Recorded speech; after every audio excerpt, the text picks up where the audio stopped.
Os reggae man e os vida louca, juntos para todo mundo ver que a união é o que faz a força.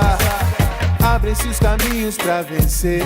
Os reggae man e os vida louca, juntos para todo mundo ver que a união é o que faz a força.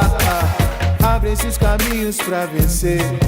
Desde os tempos do nosso tataravô, eles vêm disseminando a discórdia entre os irmãos.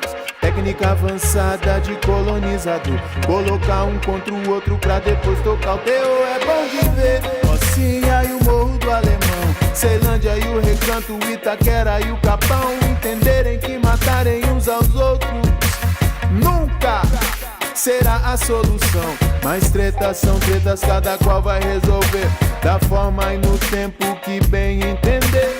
Só que talvez isso seja a melhor coisa pro sistema que controla você. E os reggae man e os vida louca, juntos para todo mundo ver que a união é o que faz a força. Abrem-se os caminhos.